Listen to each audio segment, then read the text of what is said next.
First ever factory outlet మన Mukunda jewellers వారు తెలుగు నూతన సంవత్సరం ఉగాది పండుగ సందర్భంగా నక్షి మేళా జరుగుతుంది. అన్ని నక్షి జ్యువెలరీ మీద VA ఫ్లాట్ 9.99% మాత్రమే. త్వరపడండి. ఆంధ్రప్రదేశ్ రాజధానికి చట్టబద్ధత అంశం ఢిల్లీకి చేరింది. ఏపీ ఏకైక రాజధానిగా అమరావతికి రాజముద్ర వేసేలా కేంద్రం చట్టం చేయనుంది. ఏపీ అసెంబ్లీ వేదికగా రాజధాని చట్టబద్ధత తీర్మానంపై జరిగిన చర్చలో పాల్గొనకుండా వైసీపీ సభ్యులు ముఖం చాటేశారు. సదరు కీలక తీర్మానాన్ని అసెంబ్లీ ఏకగ్రీవంగా ఆమోదించి హుటాహుటిన కేంద్రానికి పంపింది. ఆ తీర్మానాన్ని కేంద్ర కేబినెట్ ఆమోదించి పార్లమెంటులో ప్రవేశపెట్టనుంది. ఇలా తరుణంలో పార్లమెంటు వేదికగా జరిగే చర్చలో రాజధాని అమరావతిపై వైసీపీ ఎలాంటి వైఖరిని అవలంబిస్తుందనేది హాట్ టాపిక్ గా మారింది.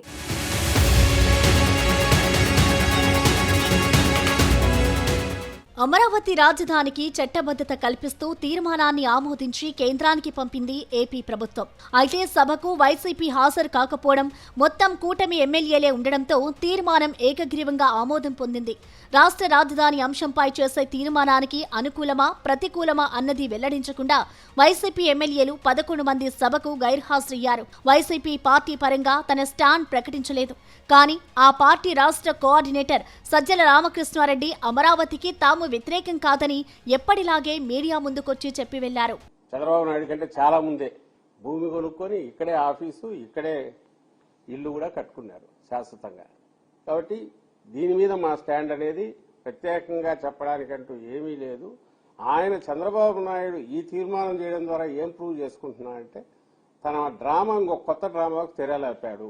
ఇప్పుడు ఈరోజు వాళ్ళ పత్రికలు చూస్తేనే కనిపిస్తుంది. మళ్ళీ భవిష్యత్తులో జగన్మోహన్ రెడ్డి లాంటి వాళ్ళు ఎవరన్నా వచ్చి దీన్ని ఏం చేయడానికి కూడా కాకుండా కట్టుదిట్టమైన కట్టడం వేసి పునాదులు తీసి ఒక తీర్మానం చేసి చేస్తున్నారు అని రాయడం ద్వారా అసలు విషయం పక్కకు పోయి ఇంకెక్కడికో తీసుకుపోతున్నాడు ఆయన. అంటే తీర్మానం చేయగానే అంతా అయిపోయింది. నిజంగా నీవు తీర్మానం చేయాలనుకుంటే నువ్వు కౌన్సిల్ కూడా పిలవాలా, అందరినీ పిలిచేయాలా, అన్ని చోట్ల డిస్కషన్ జరగాల. మరోవైపు వైసీపీ మాజీ మంత్రులు అంబటి రాంబాబు, రోజా వంటి వారు అమరావతిపై వ్యతిరేకత లేదంటూనే అసలు ఇంత హడావిడిగా తీర్మానం చేయాల్సిన అవసరం ఏమొచ్చిందని ప్రభుత్వంపై విమర్శలు గుప్పిస్తున్నారు. అసెంబ్లీ తీర్మానం అంటే శాసన మండలిలో కూడా చర్చ జరగాలి కదా అని ప్రశ్నిస్తున్నారు.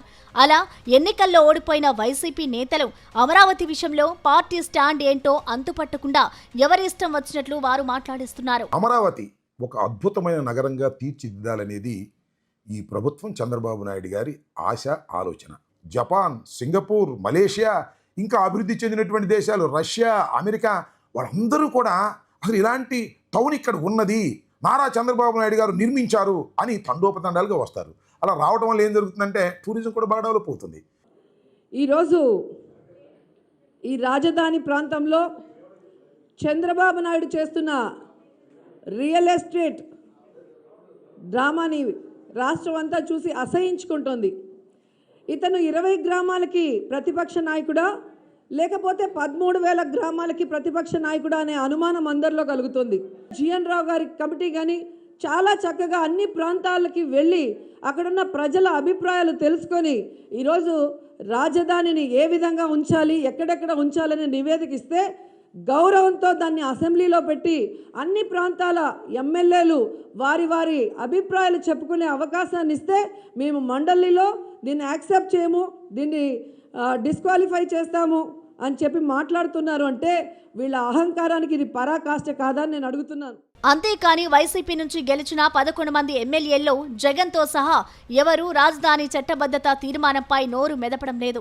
నెగ్గిన వైసీపీ ఎమ్మెల్యేలు అసెంబ్లీకి వచ్చి చెబితేనే చట్టబద్ధంగా పార్టీ స్టాండ్ ఏంటన్నది స్పష్టమవుతుందన్న వాదన వినిపిస్తోంది. అయితే రాష్ట్ర ప్రభుత్వం మాత్రం తన పని తాను చేసుకుపోతోంది.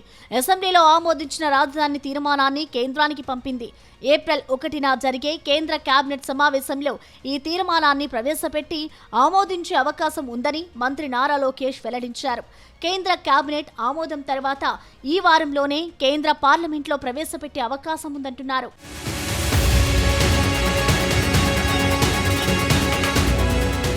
కేంద్రం కేబినెట్ ఆమోదం తర్వాత ఏపీ రాజధాని అమరావతికి చట్టబద్ధత కల్పించే బిల్లు పార్లమెంటు ముందుకు రాబోతోంది. దీంతో పార్లమెంటు వేదికగా మరోసారి ఏపీ రాజధాని అంశంపై చర్చ జరగనుంది. అసెంబ్లీలో జరిగిన చర్చకు దూరంగా ఉన్న వైసీపీ పార్లమెంటులో ఏం చేయబోతుందనేది చర్చనీయాంశంగా మారింది. లోక్సభలో వైసీపీకి 4, రాజ్యసభలో 7 ఎంపీలు ఉన్నారు. ఆ 2 సభలలోనూ అమరావతి రాజధాని మీద కేంద్రం ప్రవేశపెట్టబోయే బిల్లును ఆమోదించాల్సి ఉంది. మరి అప్పుడైనా వైసీపీ తన స్టాండ్ ఏమిటో చెబుతుందా లేదా అని అంతా ఆసక్తిగా చూస్తున్నారు.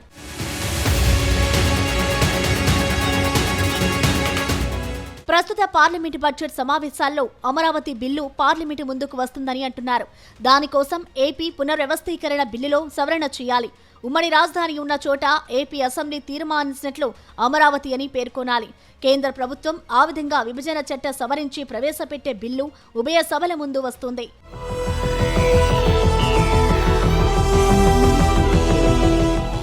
రాష్ట్రానికి సంబంధించిన కీలకమైన రాజధాని విషయంలో వైసీపీ సభ్యులు అసెంబ్లీ రాకపోవడంపై కూటమి పార్టీకి చెందిన మంత్రులు, ఎమ్మెల్యేలు అసెంబ్లీలో తీవ్ర విమర్శలు గుప్పించారు. 2019లో వైసీపీ శాసనసభ్యులుగా ఎన్నికై ప్రస్తుతం టీడీపీ ఎమ్మెల్యేలుగా ఉన్న నేతలు రాజధాని విషయంలో వైసీపీ విధానంపై ఆరోపణలు చేశారు.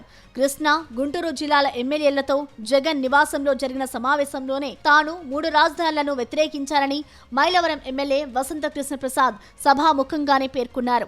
3 రాజధానులకు అనుకూలంగా మాట్లాడాలని తనపై అనేక మార్లు వైసీపీ పెద్దలు ఒత్తిడి తెచ్చారని వసంత వెల్లడించారు. 3 రాజధానులకు అనుకూలంగా, అమరావతికి వ్యతిరేకంగా నన్ను మాట్లాడమని నేను అసెంబ్లీకి వస్తా ఉంటే ప్రకాశం బ్యారేజ్ మీద ఉండగా శ్రీకాంత్ రెడ్డి గారు ఫోన్ చేసి అర్జెంట్ గా రండి, మీరు అమరావతికి వ్యతిరేకంగా మాట్లాడాలి, 3 రాజధానులకు అనుకూలంగా మాట్లాడాలని చెప్పి రాగానే నా చేతిలో కాగితాలు పెట్టారు. మీరు ఇదిగో మాట్లాడండి, ఫ్లాష్ బ్యాక్ వచ్చారు, అయిపోతున్నారు, ఒక్క నిమిషం అయిపోతుంది, మీరు మాట్లాడండి అని చెప్పారు. నేను మాట్లాడను, 3 రాజధానులకు అనుకూలంగా మాట్లాడను, మా ప్రాంతానికి వచ్చే రాజధాని కాదని ఆయన ఏలిపెట్టి నా కను నేను పొడుచుకోనని చెప్పా. వెంటనే మొహం చిన్నబుచ్చుకొని వెంటనే పార్థసారథి గారికి ఫోన్ చేశారు. రాముందే ఆయనకు పిలవండి, ఆయనకు చెప్పండి అని. నేను బయటికి వెళ్ళి పార్థసారథి గారికి చెప్పా, మీరు గనక మాట్లాడితే మన ప్రాంతానికి అన్యాయం చేసినట్టు ఉంటుంది, ఆయన కూడా నేను మాట్లాడనన్నారు అధ్యక్ష. ఆ రకంగా లంకలో ఉన్న వాళ్ళందరూ రాక్షసులు కాదు. ఆ రోజు అక్కడున్నా కూడా మేము చేయదగ్గ పోరాటం చేశాం. ఇక అంతకు మించి చేయాలంటే మీకే పరిస్థితి వచ్చేదో మాకదే పరిస్థితి వచ్చేది అధ్యక్ష. కాబట్టి మీకు తెలుసు మేము చేయదగ్గ పాత్ర మేము పోషించాం.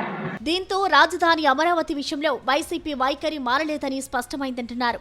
తాము అమరావతికి వ్యతిరేకం కాదు అంటున్న వైసీపీ నేతలు అదే పార్టీ స్టాండ్ అయినప్పుడు నేరుగా అసెంబ్లీలో తీర్మానానికి మద్దతు తెలపడమో లేదా తమ అభ్యంతరాలను వ్యక్తం చేస్తూ ఉంటే రాజకీయంగా సరైన వ్యూహం అనుసరించినట్లు అయ్యేదని రాజకీయ విశ్లేషణలకు అభిప్రాయపడుతున్నారు.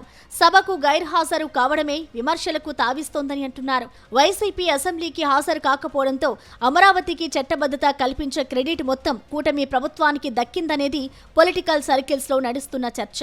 అసెంబ్లీకి రాకుండా వైసీపీ మౌనంగా ఉండడంతో ప్రజల్లోకి తప్పుడు సంకేతాలు వెళ్లి ముఖ్యంగా రాజధానికి భూములిచ్చిన రైతుల్లో వ్యతిరేకత మరింత పెరిగే పరిస్థితి ఏర్పడింది. అదలా ఉంటే వైసీపీ తన వైఖరిని పార్లమెంటు వేదికగా అయినా స్పష్టం చేస్తుందా? పార్టీ స్టాండ్ ఏంటో వైసీపీ ఎంపీలు వెల్లడిస్తారా, లేకపోతే వారు కూడా చర్చల్లో పాల్గొనకుండా ముఖం చాటిస్తారా అనేది హాట్ టాపిక్ గా మారింది. అయితే లోక్సభలో కేంద్రం బిల్లును ప్రవేశపెడితే వైసీపీ చర్చలో పాల్గొనే అవకాశం ఉందని ఆ పార్టీ నేతలు అంటున్నారు. అమరావతి రాజధానికి వ్యతిరేకం కాదని, కానీ రాజధాని పేరుతో జరిగే దోపిడీకి పూర్తి వ్యతిరేకమని వైసీపీ వాదిస్తోంది. అసెంబ్లీ తీర్మానం చేసిన సందర్భంలోనే సభ బయట వైసీపీ వాదనలను ప్రెస్ మీట్ల ద్వారా ఆ పార్టీ నేతలు వెల్లడించారు. అదే వాదనను లోక్సభలో వినిపించి జాతీయ స్థాయిలో కూటమి ప్రభుత్వాన్ని ఎండగట్టాలన్నది వైసీపీ వ్యూహంగా కనిపిస్తోంది. రాజధాని నిర్మాణం పేరిట కూటమి ప్రభుత్వం భూదందాలకు పాల్పడుతోందన్న ఆరోపణలను పార్లమెంటు ముందు పెట్టవచ్చని అంటున్నారు.